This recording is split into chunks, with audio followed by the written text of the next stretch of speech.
There's a reason you wouldn't last a day in 14th century Edo. Not because of war, or famine, or even the samurai. No, it's because the city itself would swallow you whole before the sunset. Picture this, a maze of wooden bridges, narrow alleys, and too many people with too many swords. Everyone here carries a blade. The samurai, the merchants, even the fishmongers. If you accidentally bumped into someone and didn't bow fast enough, congratulations, you've just started a duel you're not invited to survive. And that's just your morning.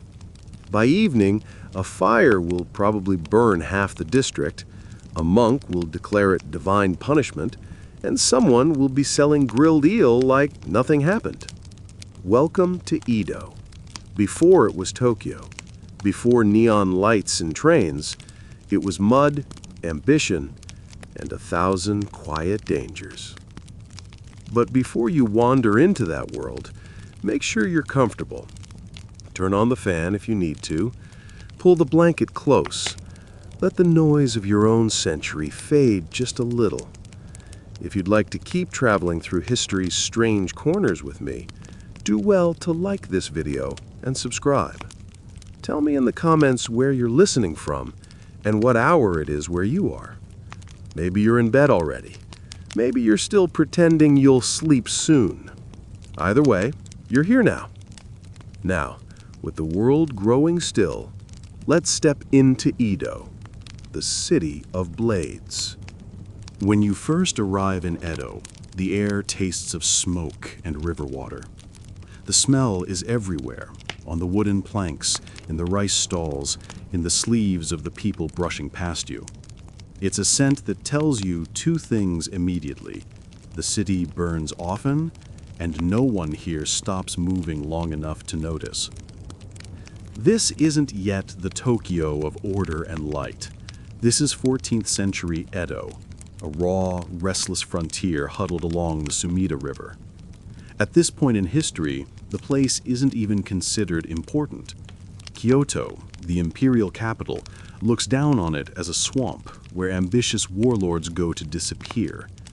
The mountains brood on one side, the sea breathes on the other. Between them lies this patchwork of huts, bridges, and ambition. You'd stand out here. You'd be the one still blinking, trying to understand where to step without offending someone. Because here's the thing, Edo is not a city built for strangers. It's a city built for survivors. At dawn, the first sounds you'd hear are wooden sandals against the boards and the creak of boats shifting in the canal. The mist rolls in thick from the bay. You'd see silhouettes, fishermen hauling in their catch, street women laughing too loudly, and samurai who never laugh at all. Everyone carries something sharp. Even children run errands with small knives tucked into their robes, not because they expect a fight, but because, well, life here teaches you to be ready. The samurai are not the polished icons from scrolls or later dramas. In Edo, many of them are ronin, masterless, wandering, surviving on pride and cheap sake. They rent small rooms, trade sword lessons for rice, and spend their nights trying to forget the smell of battle that never quite leaves their skin. And then there are the merchants. They move through the streets with the quiet confidence of people who have figured out that gold can buy more power than steel. Their shops spill light into the night, silks, ceramics, spices. They're technically beneath the samurai in rank, but no one who's seen a samurai borrowing coin from a merchant dares to say it out loud. You'd notice the hierarchy immediately. Samurai on top. Peasants next, because someone needs to feed everyone. Then artisans, merchants, and finally the outcasts. The Ita and Hinin, the ones who handle death, waste, or what polite society pretends not to see. But Edo's secret is this. While the samurai carry swords, it's the outcasts who keep the city running. The streets are narrow and uneven. When it rains, and it rains often, the whole city turns into a soup of mud and sewage. People walk on raised planks or balance along the sides of canals, pretending it doesn't bother them. At night, fire is the real enemy. The buildings are all wood and paper, stacked too close together. One overturned lamp, and an entire district is gone by morning.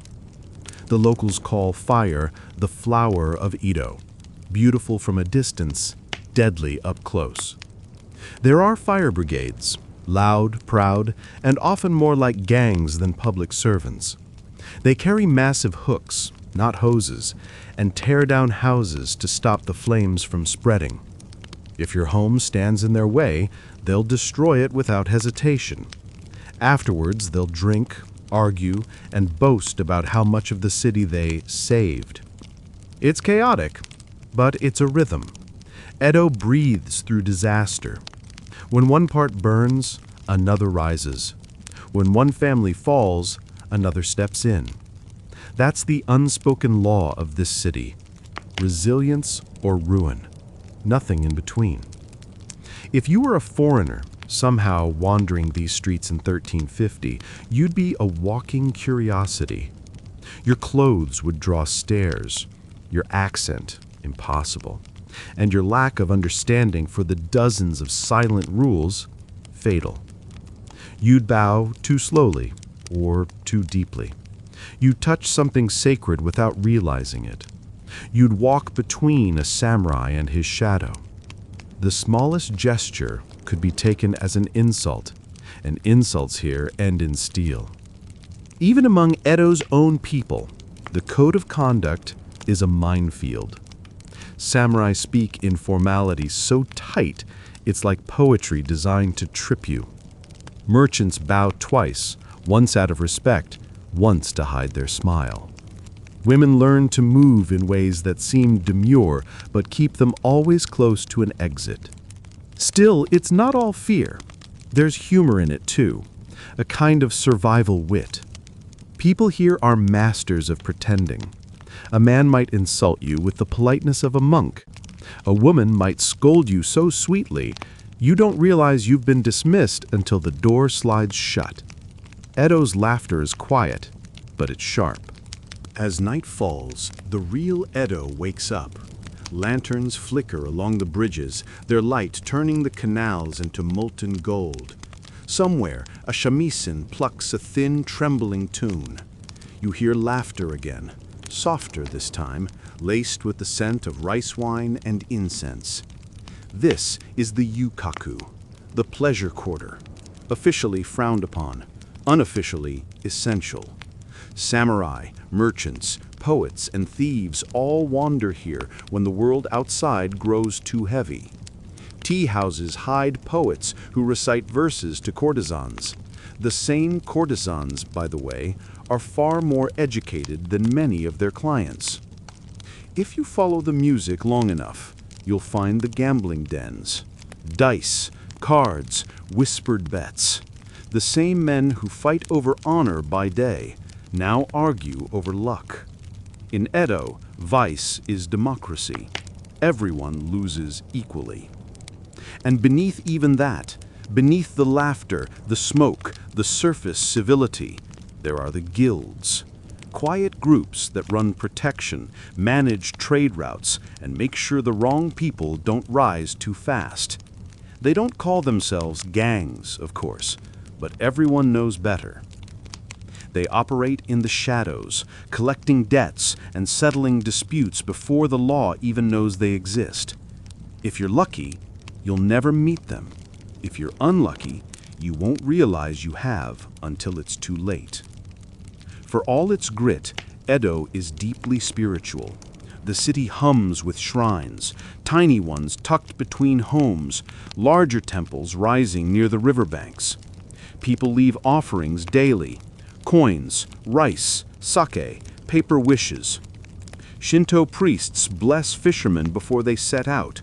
Buddhist monks chant for the souls of those lost to fire or feud. And in every home, there's a small altar for ancestors, for fortune, for peace. But it's not all piety. The line between gods and ghosts here is thin. Superstition is daily currency. You don't whistle at night, it invites snakes. You don't cut your nails after sunset, it brings death. You never, ever point at a funeral procession. It's both eerie and comforting. Edo's people believe the world is full of unseen company, spirits of the river, the hearth, the storm. They live with them, argue with them, bargain with them. You can almost imagine the ghosts standing beside you in the street, quietly watching as life goes on. Walk long enough, and you'll reach the heart of Edo, the castle district. High walls, clean roads, and an order that feels alien after the chaos outside. Here, everything is symmetrical. Even the air seems disciplined. This is where the shogun's influence begins to take shape, though in the 14th century, it's still a fragile dream. Power shifts like the tide. One clan rises, another falls. Inside the walls, courtiers speak in polite half-truths. Outside, soldiers sharpen blades. But even here, even in this symbol of authority, Edo's restlessness seeps through. Servants gossip in corners. Messengers run barefoot through the mud. The castle may belong to a lord, but the city beyond belongs to everyone and no one. If you stay long enough, you begin to hear it, the city's true voice. It's not the clang of steel or the chatter of markets. It's the quiet persistence between those things. The woman sewing by lantern light, saving coins one by one. The fisherman mending his nets as rain patters against the roof. The child chasing a paper ball through an alley too narrow for daylight. It's the sound of people who expect nothing easy from life, but keep going anyway. Edo, in this age, is not yet beautiful. It's not yet grand, but it's alive in a way few cities ever are. Every creak of wood, every puff of smoke, every whispered bargain, it all adds up to something fiercely human. If you somehow lived here, bestie, you wouldn't survive by strength or wealth. You'd survive by awareness, by reading people faster than they read you, by knowing when to bow and when to disappear. That's what most outsiders never understood about medieval Japan. The true power wasn't in the sword. It was in the pause before drawing it, the silence that could save your life. Edo was a city of blades, yes, but most of them never left their sheaths. The real art was restraint, the ability to smile through insult, to bend so you wouldn't break, to rebuild before the ashes cooled. That's what made Edo endure long after empires fell. If you close your eyes, you can still hear it. The hiss of rain against tile, the laughter from a tea house, the faint ringing of a bell carried down the river. The city that once burned nightly now glows endlessly. But beneath Tokyo's glass towers, Edo's heartbeat still echoes, steady, stubborn, human. And maybe that's the quiet lesson here. Civilization isn't built from calm times. It's built from noise, risk, and people who refuse to stop moving, even when the ground shakes beneath them. Now, let the river fade back into darkness. The fires die down. The swords return to their scabbards. We've survived a day in the City of Blades, and somehow we're still standing. By the time the sun lifts itself over Edo's rooftops, the city is already alive with bargaining. Voices rise and fall across the markets like birdsong, soft at first, then sharper, insistent, hungry. Coins clink, baskets creak, the smell of grilled fish mixes with the tang of ink and damp wood. This is the merchant's hour, the heartbeat of Edo. And here's what's strange. In a society ruled by the sword, it's these people, the traders and shopkeepers, who quietly build the city's soul. You wouldn't notice them at first. They don't dress for power. They wear plain robes, sleeves tied neatly back, their faces calm and unreadable. But spend a day in their company and you realize these are the true survivors. They've built an empire without armies, one coin at a time. Officially, merchants sit near the bottom of Japan's social ladder, below warriors, below farmers, even below craftsmen. Why? Because the samurai class believed real worth came from creating or protecting, not from selling. Buying and selling, that was considered parasitic, almost shameful. But the truth is, as Edo streets prove, is that ideals don't build cities. Money does. By the 14th century, Japan's feudal wars have carved the land into fragments. Armies need food, supplies, weapons, and clothes. Every campaign creates a trail of opportunity. And who fills that gap? The merchants. They sell silk to lords, ink to monks, rice to soldiers. They trade in everything, even information. Their power is quiet but vast. They own the warehouses. They control the riverboats. They lend money to samurai who would rather die than admit they're broke.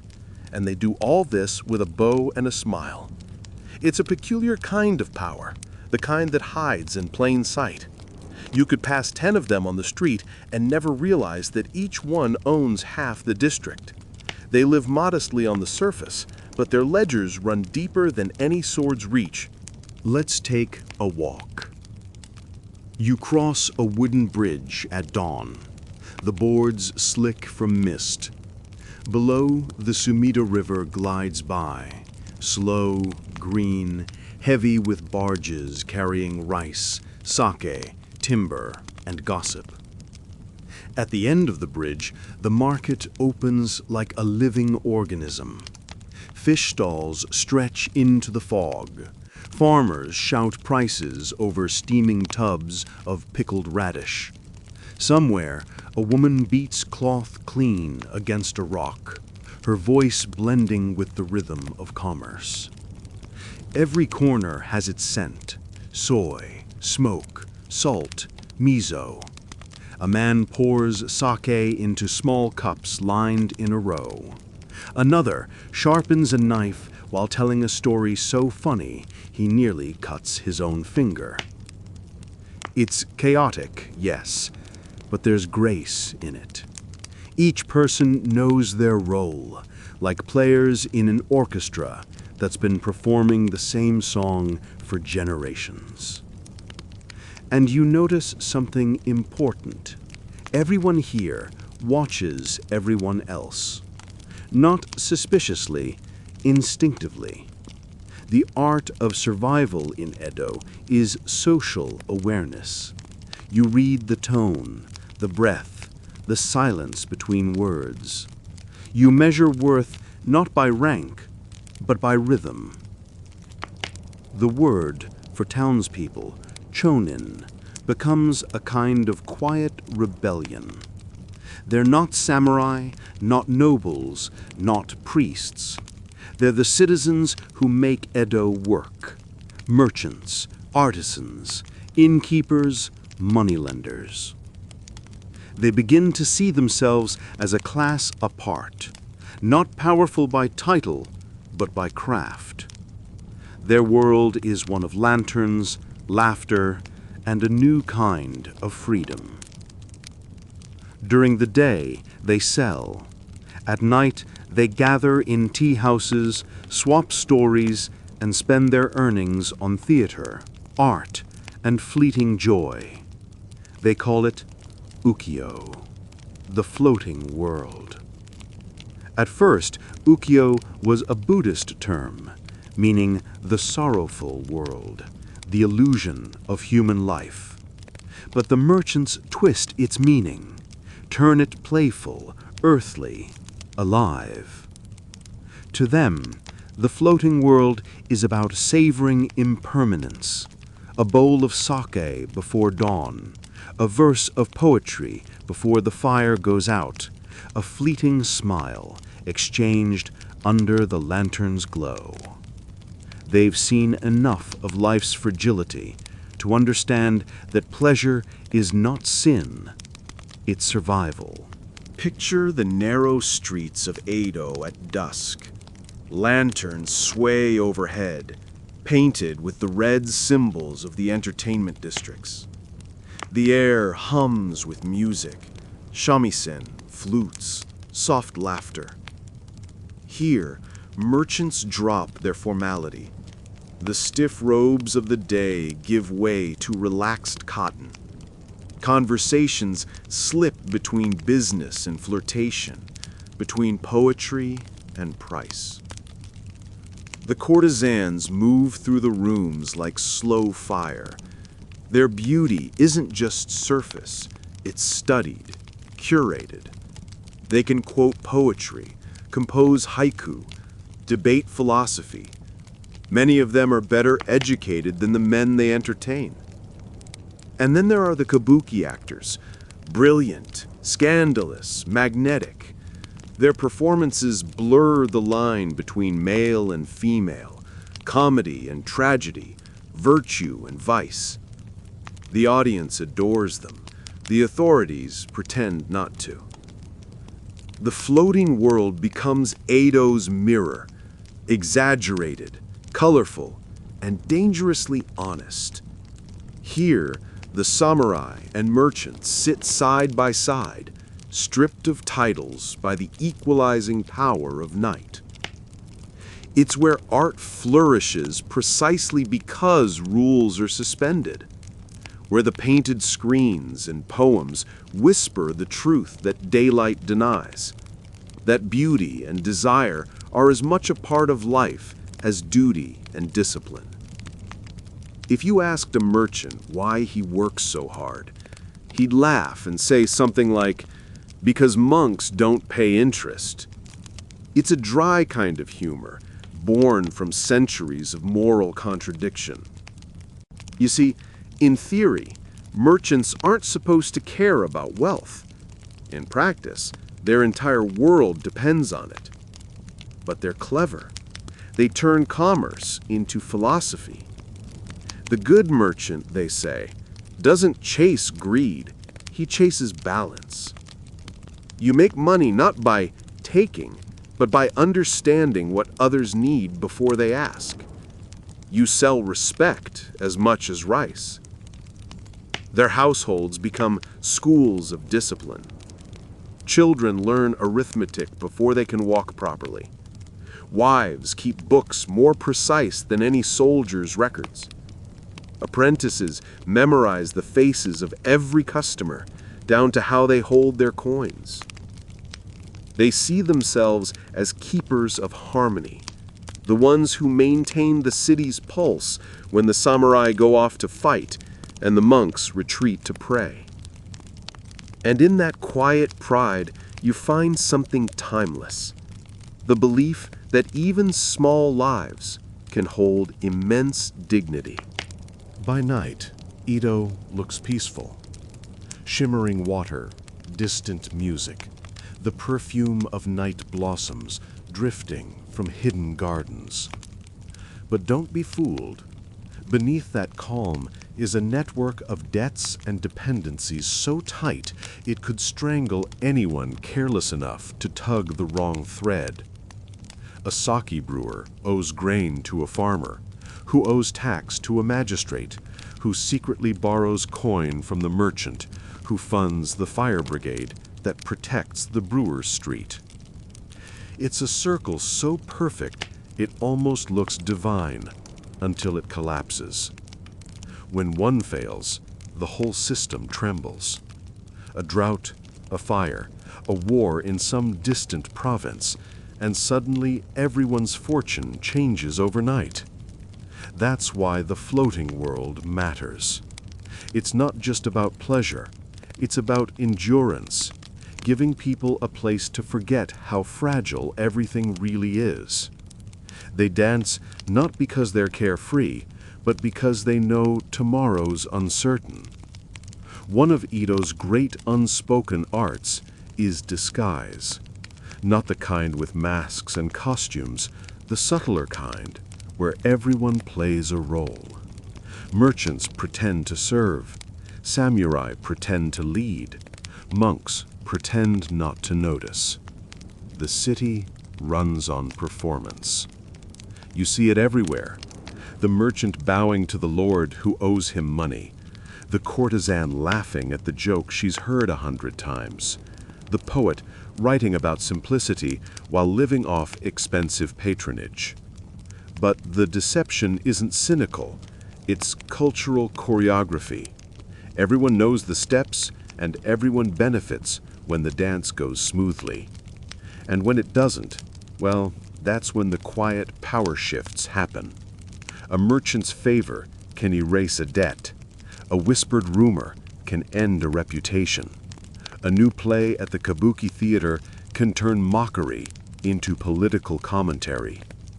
Edo's streets may be wooden, but its stage is made of people. As the night deepens, the markets sleep. The merchants roll down their shutters and pour themselves a final cup of sake. The streets empty, except for the sound of distant laughter and the slow sweep of a night watchman's stick against the ground. Somewhere near the river, a lone lantern burns outside a tea house. Inside, a merchant counts coins while his apprentice nods off beside him. He doesn't need to count, really. He knows the sum by heart. He just likes the sound. He'll use part of it tomorrow to repair a roof, another part to buy silk from Kyoto, another to pay for his daughter's calligraphy lessons. None of it is extravagant, but in this world, stability is luxury. The merchants of Edo aren't remembered for their faces or names. They leave no statues, no poetry carved in stone.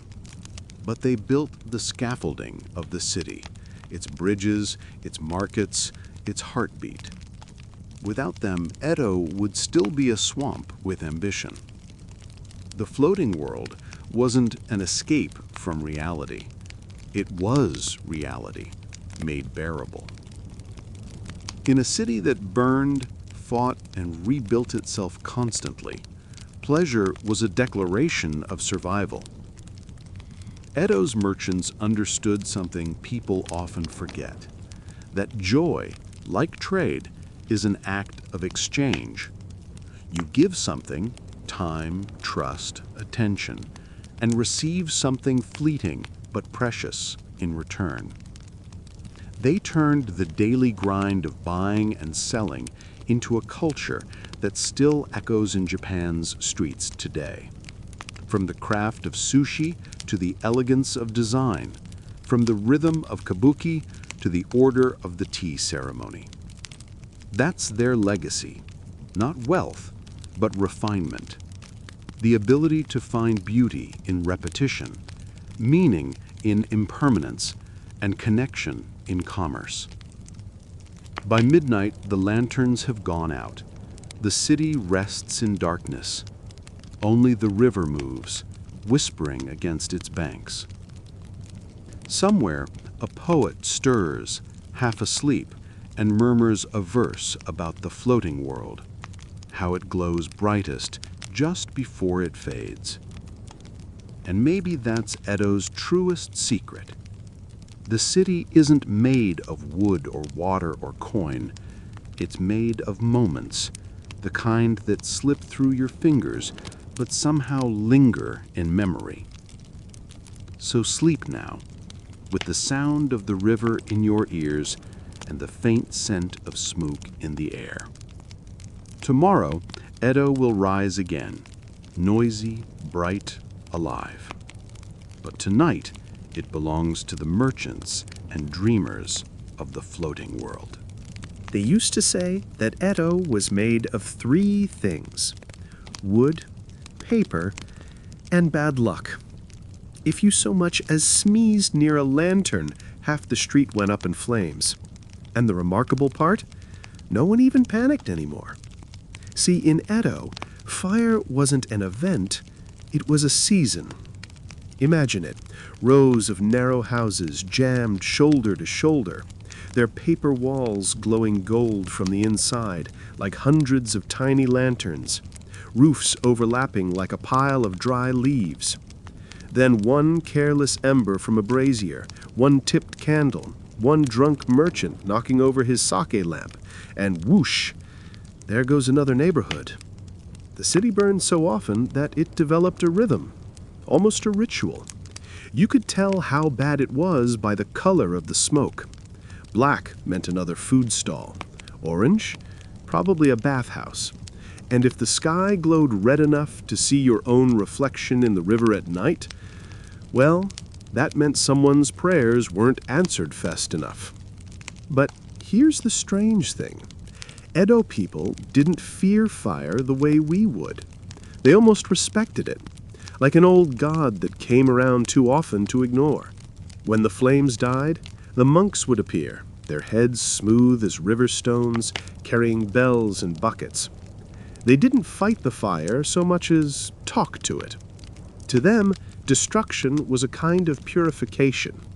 Every burnt roof was an invitation to rebuild, to sweep away attachment, to start again. The city learned that lesson the hard way, over and over. Temples would rise, catch fire, and rise again, a kind of reincarnation, only with more ash. And people began to think, maybe the gods liked it that way. Maybe the fire was part of the city's pulse, burning away pride before it grew too tall. You could walk through a burnt district the next morning and see it, the quiet, dusty calm. Children picking through charred beams for nails they could reuse. Old men sitting where their homes once stood, sipping tea brewed over the same coals that destroyed everything. Someone would always laugh first.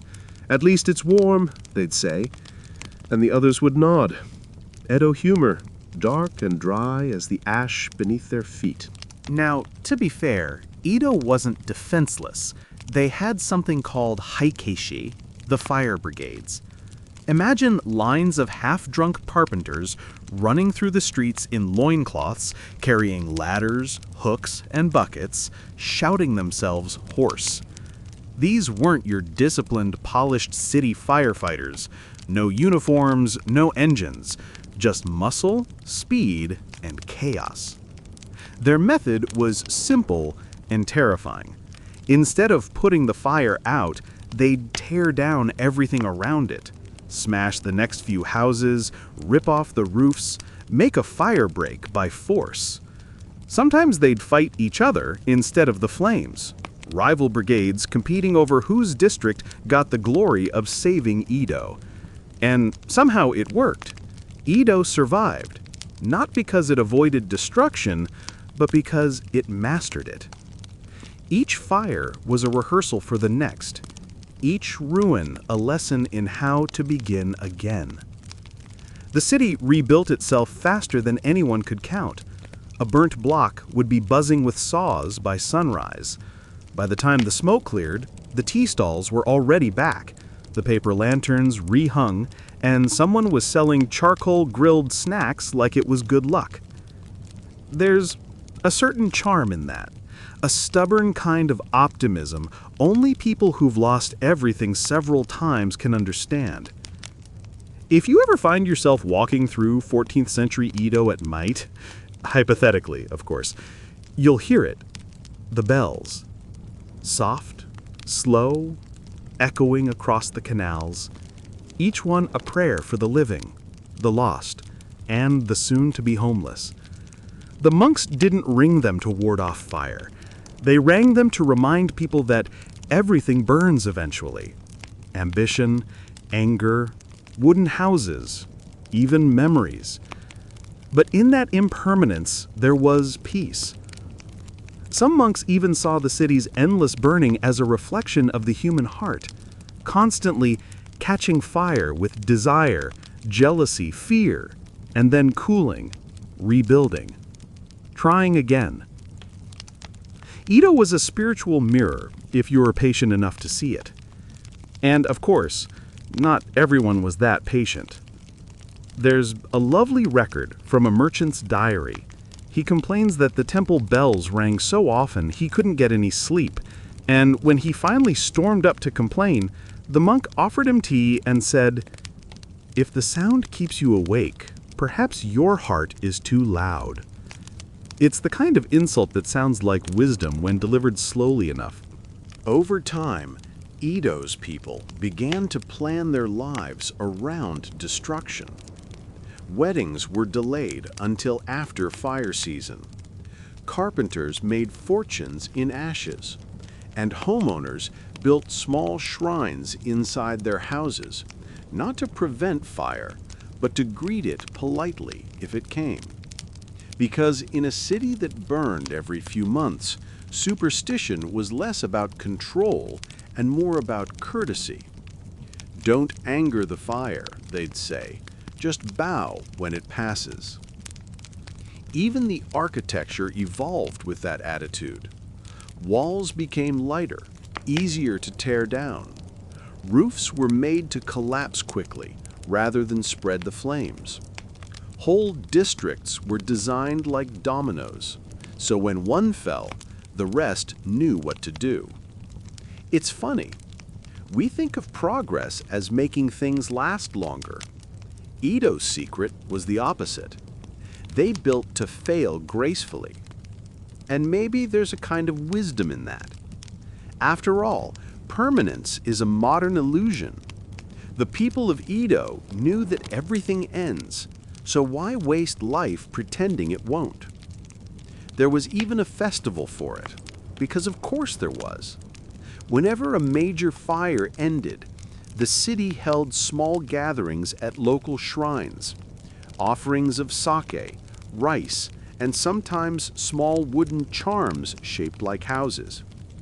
Children would draw little flames on paper and float them down the river as symbols of renewal. Adults would drink until they forgot which district burned, and by dawn, laughter replaced mourning. If you squinted at the city from afar, you might have mistaken the glow for lanterns. But no, that was Edo's heartbeat, flickering and alive. Humor in a city like this wasn't optional, it was survival. A famous story tells of a poet who lost his home 3 times in 1 year. When a friend offered sympathy, he just shrugged and said, "At least the view changes." Another man, whose entire street burned down, put up a small sign in the ashes that read, "Open for business, hot meals guaranteed." That's the Edo spirit. Laugh first, rebuild later. And maybe that's why people stayed, despite everything. Not because Edo was safe or fair or easy, but because it was alive. Even in ruin, it refused to stop breathing. When the fires finally died and the city settled into its smoky quiet, something beautiful always followed. That strange silence, the kind that feels thick enough to touch. The monks sweeping ash into piles, the merchants counting their saved coins, the children chasing fireflies between blackened walls. In those moments, Edo looked almost peaceful, like the world had paused to inhale. And then, slowly, life would creep back in. A lantern would flicker to life. A shamisen string would hum somewhere. The smell of grilled fish, faint and stubborn, rising through the ruins. By morning, the city would begin again, as if the fire had only been a passing dream. That's the secret of Edo. It wasn't the strongest city, or the smartest. It was simply the one that never stopped starting over. And perhaps that's why it survived long enough to become Tokyo. A place reborn from its own ashes again and again. Proof that even the most fragile things can outlast empires if they learn to dance with destruction. Now, as the smoke drifts and the night grows still, the city's embers fade to quiet red. Tomorrow, Edo will rise again, but without its shadows. When night fell over Edo, the respectable citizens went indoors, slid their paper doors shut, and pretended not to hear anything, because everyone knew that after sundown, the city didn't belong to the merchants or the monks or even the samurai. It belonged to the ones who worked in whispers, the shadow guilds. Now that sounds grand, like some secret brotherhood of assassins or masked rebels, but in truth, it was far more practical and somehow more impressive. These were the people who kept Edo from falling apart. You just never wanted to meet them in the dark. The first of these were the Yoriki and Doshin, Edo's early police. Imagine men wearing straw hats, carrying short swords, and trying to look serious while half the city ignored them. Their job was impossible from the start. Edo was a tangle of alleys, canals, and rooftops, more maze than map. There were no street lamps, no curfews, and absolutely no fear of authority. So the Night Watchers did what every underpaid peacekeeper in history eventually does. They made friends with the troublemakers.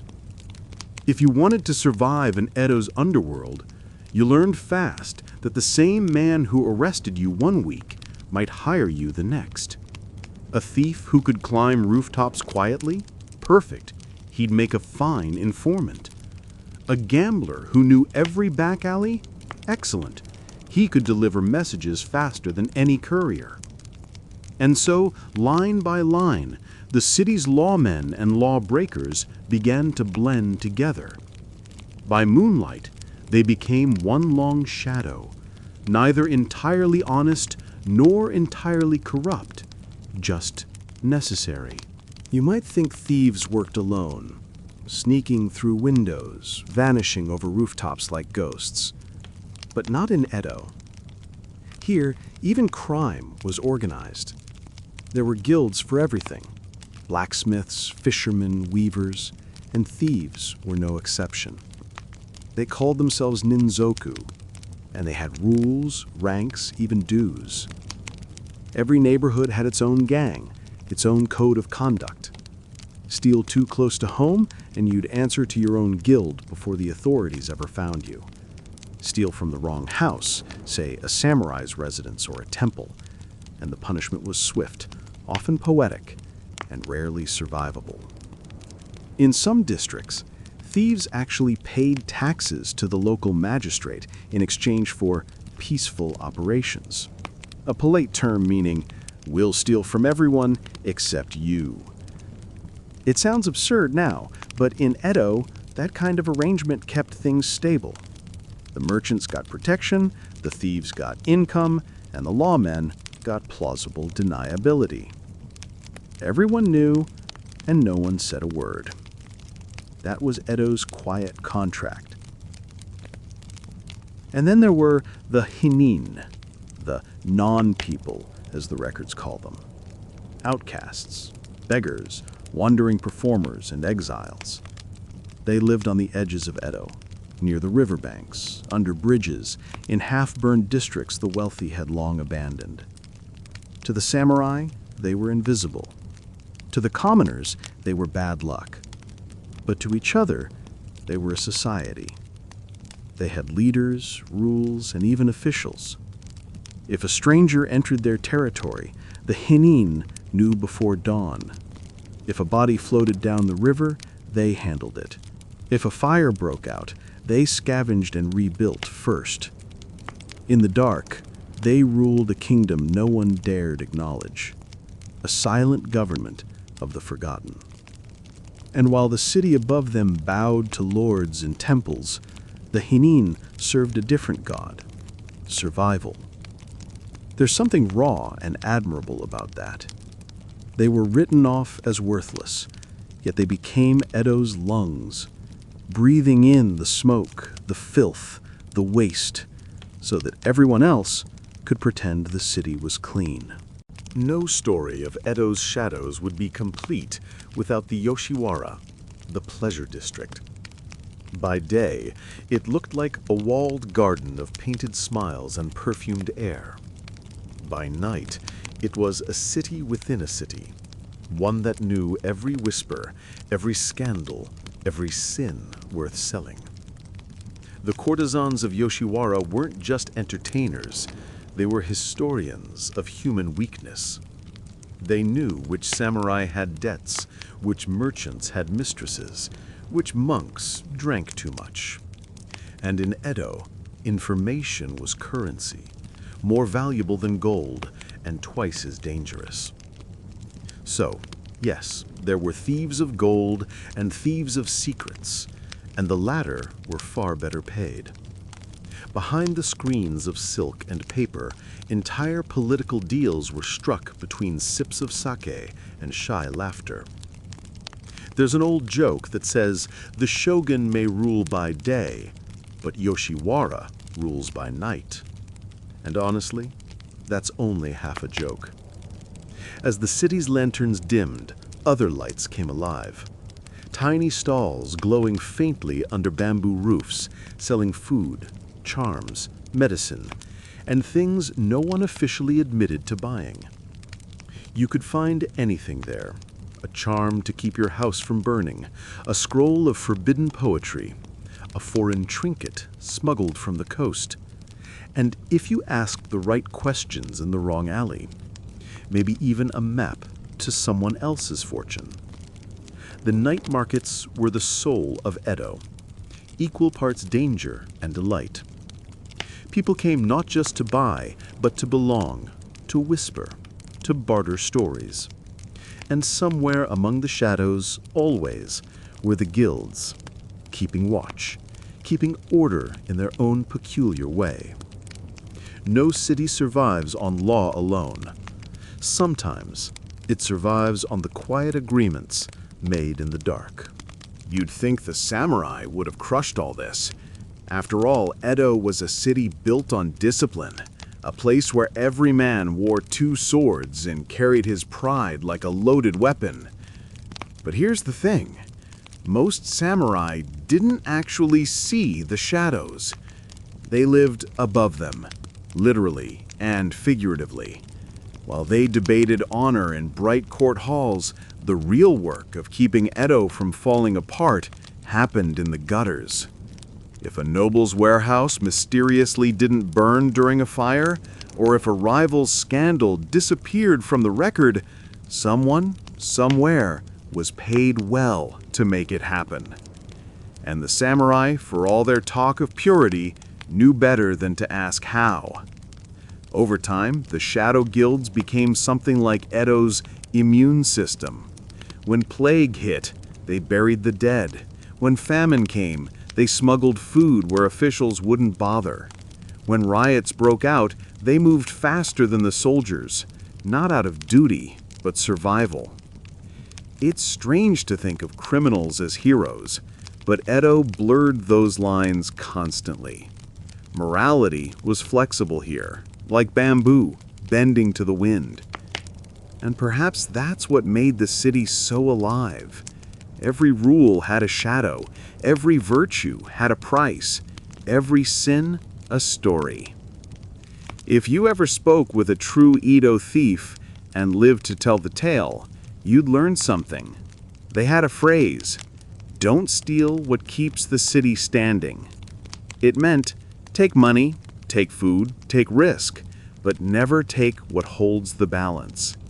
Never rob the temple, never betray a friend, never touch the buckets of the firemen. Because in a city this fragile, even crime had ethics. You could break the law, you just couldn't break Edo. It's an odd sort of honor, but it worked. For all its fires, floods, and fights, Edo endured, because even its shadows respected the light. There's a story from one old magistrate. He once caught a thief sneaking out of a warehouse with a sack of rice.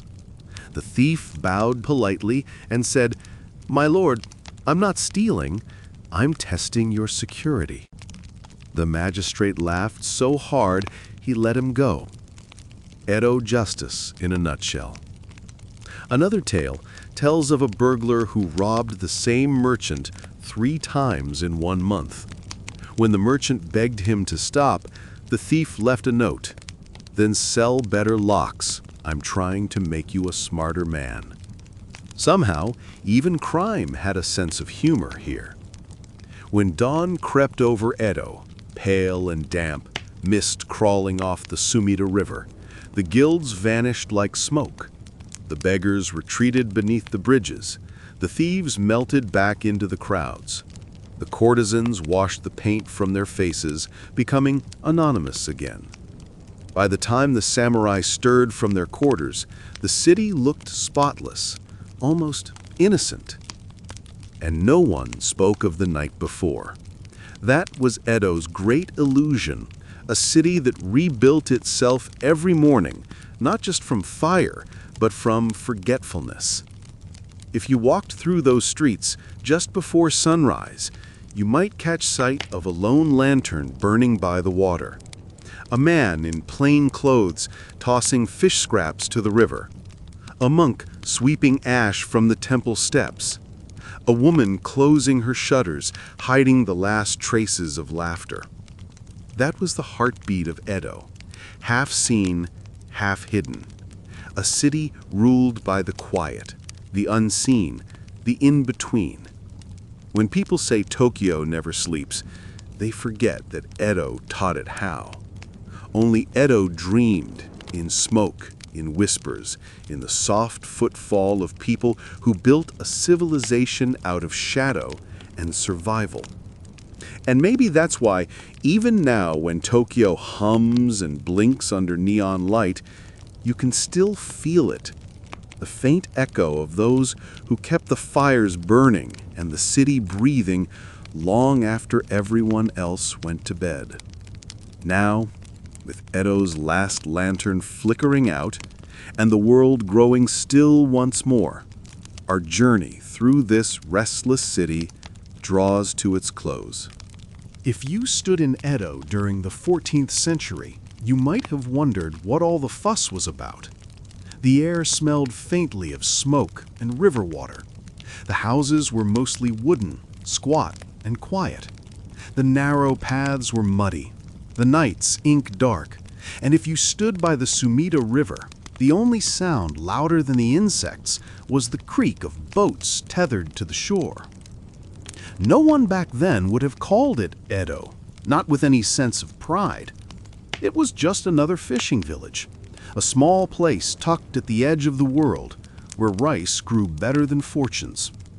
The kind of place where people worked, ate, prayed, and died without expecting history to remember their names. And yet, the future capital of one of the world's largest cities was sleeping here, waiting beneath the mud. Here's the thing. History rarely begins with fireworks. It starts with small, almost forgettable details. The way a carpenter angles his beam to keep out the rain, or how a fisherman learns to read the tides by the smell of the wind. In the 14th century, that's all Edo was, a collection of quiet details lived out by people who had no idea they were building Tokyo's foundation plank by plank. At this point, Japan wasn't a single tidy empire under one calm emperor. It was more like a chessboard with too many players and no one quite sure who owned the pieces. The Ashikaga shogunate ruled from Kyoto, but their grip was fragile. Out in the provinces, local lords, the daimyo, held real power, and one of them, centuries later, would see this sleepy fishing village and think, "This will do." But back in the 1300s, Edo was just trying to stay alive. Floods came often, fires too. The rice paddies needed constant tending. The farmers woke before dawn, tied their straw sandals, and trudged out into the wet fields. The samurai stationed nearby weren't noble knights on horseback. Most were poor retainers, their armor patched, their swords inherited and rusty. They were men who lived as much by the hoe as by the blade. Still, there was a kind of rhythm to life here. The same rhythm you'd find centuries later in Tokyo rush hour, though played much slower and quieter. A morning market by the river. A mother scolding her child for chasing chickens. A monk ringing the temple bell to mark noon. Every sound folded neatly into the next. If you were a traveler then, you'd be outnumbered by mosquitoes, by farmers, by the sheer noise of the living. Edo was crowded, not in the way Tokyo is, with traffic and trains, but with raw human life. The laughter, the chatter, the clatter of sandals on damp earth. And maybe that's what made it special. Cities, like people, have tempers. Some are born proud, like Rome. Others are elegant, like Kyoto. But Edo's soul was patient, humble. It had to be. It was built on marshland, and every heavy rain turned the streets into shallow rivers. But people stayed. They learned to work with the water, not against it.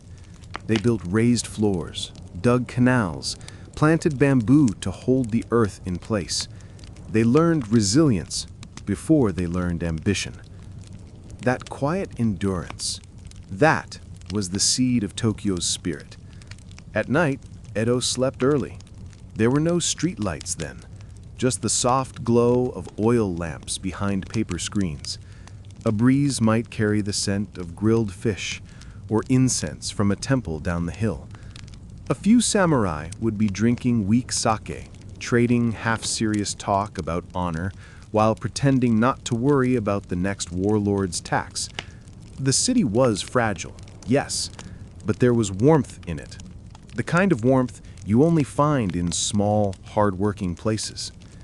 And while all this was happening, no one realized that they were laying the foundation of something extraordinary. The wooden beams, the canals, the markets, they were the blueprint of a metropolis that didn't yet exist. Somewhere in that century, there must have been a boy who looked at the river and thought it could carry more than fish. A girl who watched her father's trade and thought she could do it better. Maybe a wandering monk who saw in Edo's muddy fields a place where something great could grow. They wouldn't have called it destiny. They wouldn't have called it progress. They were just living. But history often hides its architects among the ordinary. A few generations later, in the late 1400s, the Edo clan would rise from obscurity and lend the area their name. And by the 1600s, Tokugawa Ieyasu, the man who finally unified Japan, would choose Edo as his seat of power. He saw what no one else did, a perfect harbor, defensible land, a place to build a new world. And so this muddy village became the heart of the shogunate. Canals turned into trade routes, fishermen's huts into merchant shops, samurai barracks into districts. Within a few decades, Edo exploded in size, from a few thousand souls to over 1 million souls. The largest city in the world at one point, built on the backs of those forgotten 14th century villagers. Every great city begins with someone dreaming beyond their own lifetime. Imagine the contrast. Edo at night, 14th century. A dark river glinting under the moon, frogs croaking. Maybe a distant drum from a temple festival. And now, Tokyo at night. Light spilling from 1,000 towers, a pulse of sound and color so constant it feels alive. But if you listen closely, really listen, there's still a kind of echo. The old Edo rhythm hasn't vanished. It's just buried beneath engines and chatter. The patience, the order, the quiet industry, it's still there. The city never forgot where it came from, It just learned to run faster. And that's why this story matters.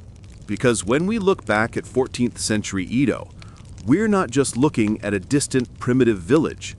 We're looking at the very first heartbeat of Tokyo. Every cobblestone, every bridge, every lantern that came after was a continuation of that first breath, the moment humanity decided to settle by the river and stay. Picture this. A fisherman's wife sits outside her small home, weaving straw rope by the light of a lantern. Her husband is still out on the water. She hums softly, an old song from her mother's village. The night is still. The river reflects the stars like a trembling mirror. She doesn't know that this patch of land, this quiet place she's sitting in, will one day become one of the busiest cities on Earth. She doesn't know that trains will thunder beneath it, that skyscrapers will scrape the clouds above it. She only knows the sound of water, the creak of her loom, and the warmth of the lantern on her face.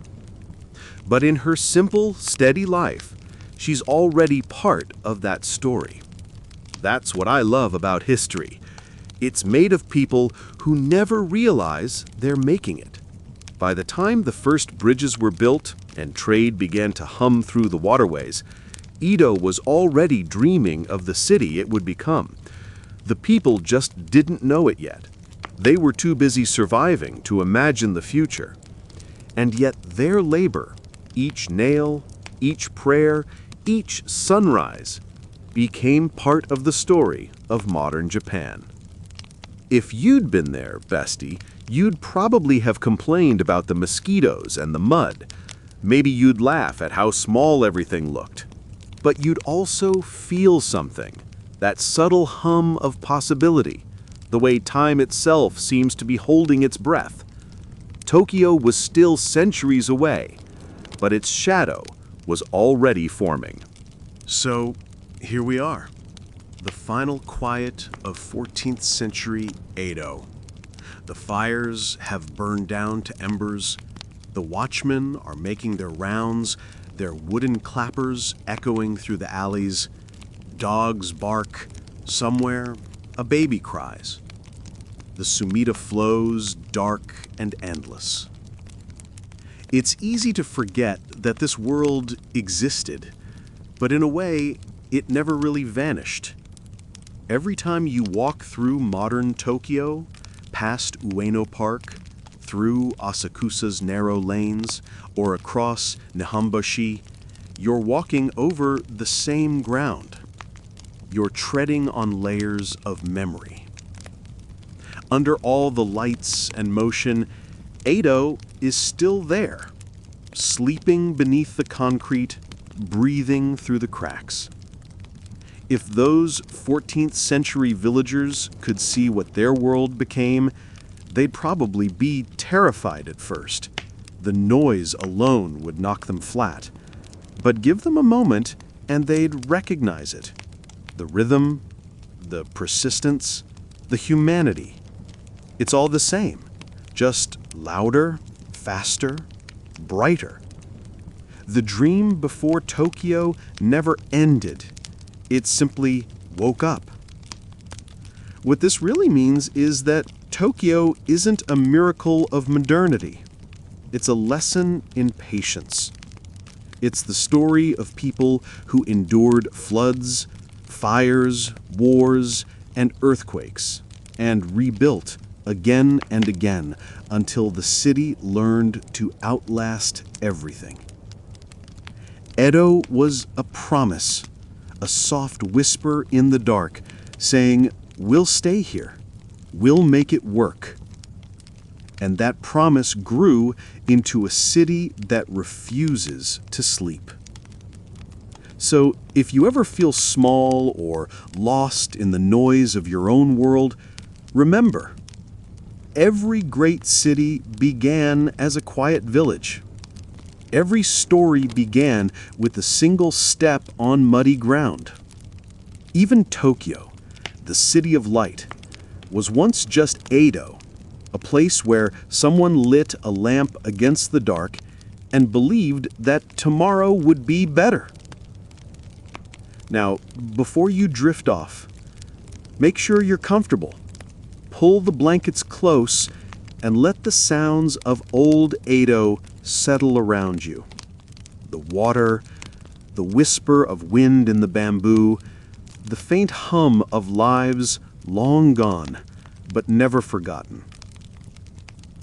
And if you'd like to keep wandering with me through the sleeping corners of history, do well to like this video and subscribe. Let me know where in the world you're listening from and what time it is for you. I always read through your ideas for the next journey.